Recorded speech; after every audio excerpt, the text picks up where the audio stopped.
9월 2일 수요일 좋은 아침입니다. 곧 아마 태풍이 올라올 것 같긴 한데 어제 오늘은 그래도 9월달이라고 아침 저녁으로는 조금 시원한 바람이 불기도 합니다.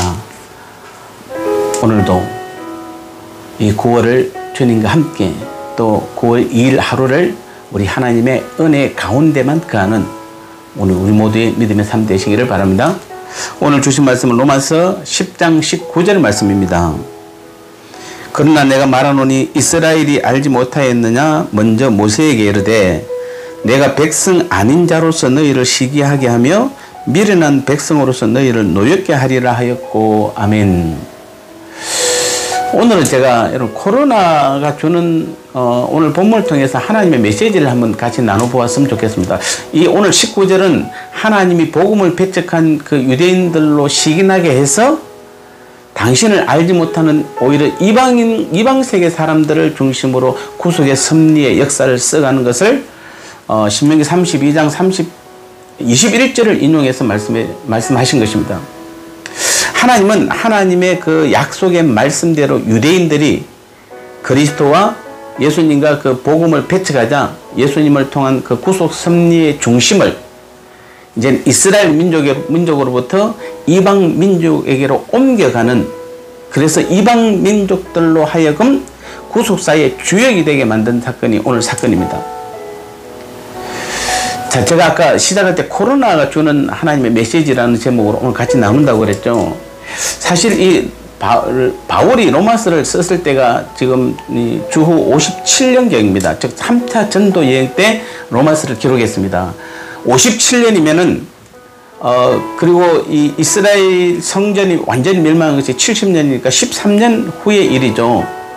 그때까지만 해도 아무리 예수님이 우리를 십자가에 못 박아 죽으셨고 또 성령 강림의 역사로 성령 충만함을 입은 사람들이, 복음을 받은 사람들이 지금 이스라엘과 지금 마게도냐 지역으로 나가서 복음을 전하고 있는 그런 시기임에도 불구하고 유대인들은 여전히 성전 중심의 그 예배의 삶만 살고 있고 평안히 그 믿음의 삶을 사는 것입니다. 그래서 13년 후에 그들이 로마의 반란을 일으키자 AD 70년에 로마 티토스 장군에 의해서 그 성전이 그 군인들에서 완전히 짓밟히는 사건이 나오죠. 그래서 그 성전도 파괴되어 성전은 돌밭이 되어버렸고 수백만 명이 학살당하고 그 이스라엘 백성들은 각 나라로 뿔뿔이 흩어지는 모습을 보게 됩니다. 그들은 약 2000년 동안 나라도 성전도 왕도 없는 유랑 생활을 그들은 하게 된 것입니다.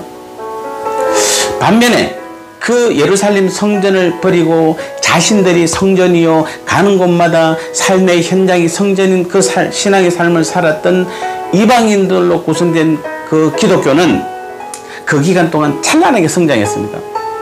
현재 서구의 여러분 선진 국가들은 거의가 다 기독교 국가들입니다.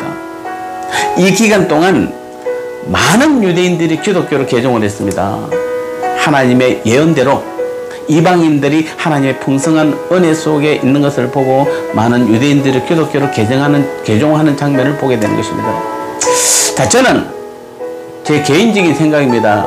저는 하나님께 받은 제 개인적인 믿음으로는 코로나를 주신 하나님의 뜻은 아직도 우리가 성전 안에만, 교회당 안에만 갇혀있는 신앙이기 때문에 어쩌면 그런 믿음의 이 삶을 파괴해서라도 매일의 삶 속에서 하나님의 주권 안에 살며 매 순간순간 주님과 동행하고 교제하는 삶을 어떤 삶의 현장에서 살라는 메시지인 줄 압니다. 저는 앞으로 이제 포스트 코로나나 인공지능의 그 무서운 영적 싸움을 해야 할 우리들에게 미리 이김과 승리의 길을 제시하고 가르쳐준 것이 바로 이 코로나라고 저는 생각하는 것입니다.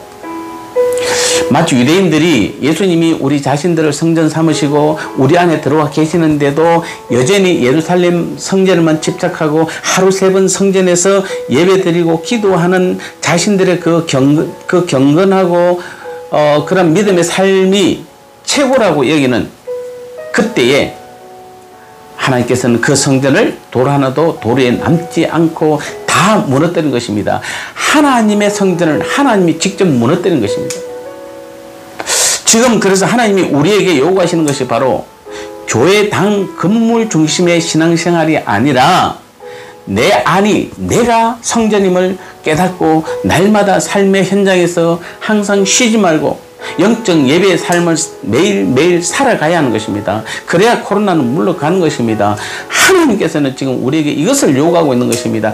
그런 믿음의 삶을 사는 사람들이 가장 기대하고 고대하는 것이 무엇일까요? 바로 주일날 함께 우리가 예배당에 모여서 그런 사람들끼리 모여서 하나님 앞에 영광의 예배를 드리는 날을 그렇게 고대하고 기대하는 것입니다. 그래서 실제로 그런 주님과의 동행과 교제, 또 내가 성전인 삶을 살아가는 그 성도들은 불신자들이 보기에도 시기와 질투가 날 정도로 신앙생활을 잘해야 된다라고 오늘 19절은 그 이야기를 하고 있는 것입니다. 아무리 코로나로 인해서 우리가 경제적으로 또 여러 가지 환경적으로 우리가 고난 속에서도 산다 할지라도 우리는 즐거운 마음으로 주를 섬기고 그런 어떤 환난이 와도 기쁘게 살아가는 그런 모습을 보여주고 또 이 불의한 세상 속에서 하나님의 그 진리와 의와 선을 행할 때에 불신자들로부터 우리가 칭찬을 듣는다 이렇게 말하는 것입니다. 이렇게 사는 성도들을 하나님은 범사에 잘되고 강건하게 만들어 주시는 것입니다. 영육 간의 풍성한 은혜를 누리며 살 수 있도록 우리를 도와주시는 것입니다. 그리고 불신자들로 하여금 그런 우리의 모습을 보고 그들이 시기나게 또 마침내는 우리 주님께로 돌아오게 하는 역사가 바로 주님께서 하시는 일들인 것입니다. 그런데도 오늘 아직도 우리 한국교회를 보면은 여전히 대면 예배를 강행하는 교회들이 있고 또 검사를 받지 않고 도망가는 사람들이 있고 그래서 불신자들로 하여금 정말 우리의 삶을 보고 시기에서 주께로 돌아오는 것이 아니라 오히려 돌아오고자 하는 사람들마저도 오히려 세상으로 나가버리게 하는 주님을 등지게 만드는 그런 일들을 우리 한국교회가 지금도 여전히 행하고 있다는 사실이 우리는 안타까운 사실인 것입니다. 코로나의 결론은 그렇습니다. 다시 한번 우리는 이제는 매일매일의 삶 속에서 그것이 내가 성전이요 우리 주님과 교제하고 동행하는 그 믿음을 살라고 주신 하나님의 뜻인 줄 믿습니다. 우리 사랑하는 성도님들 오늘 하루도 여러분이 성전입니다. 여러분의 삶의 현장이 교회당입니다. 오늘 하루도 영적인 예배의 삶을 살아가는 저와 여러분의 귀한 믿음의 삶 되시기를 주님의 이름으로 축복합니다. 하나님 아버지 그렇습니다. 하나님께서 직접 예루살렘 성전을 무너뜨렸습니다. 그리고 이제는 교회당 중심 그 신앙이 아니라 매일매일의 삶의 현장에서 친히 주님과 함께하며 주님과 교제하며 동행하며 우리의 삶의 현장의 영적 예배의 삶을 사는 것이 우리 하나님의 뜻이요 그것을 만들어가기 위해서 코로나를 주신 줄 믿습니다. 다시 한번 우리가 이 말씀을 잘 깨닫고 우리 하나님과 오늘도 하나님의 뜻 가운데 은혜 가운데 주님과 교제하며 동행하며 오늘 하루도 주님께서 이끌어가는 귀한 믿음의 삶을 살아가는 그래서 오늘 하루가 영적 예배의 삶을 살아가는 우리 모두가 될 수 있도록 도와주셔서 이 코로나가 속히 물러가서 우리 모두가 기쁘고 감사한 마음으로 이 교회당에서 주일날 아름다운 예배를 드릴 수 있는 날이 속히 올 수 있도록 은혜 베풀어 주옵소서.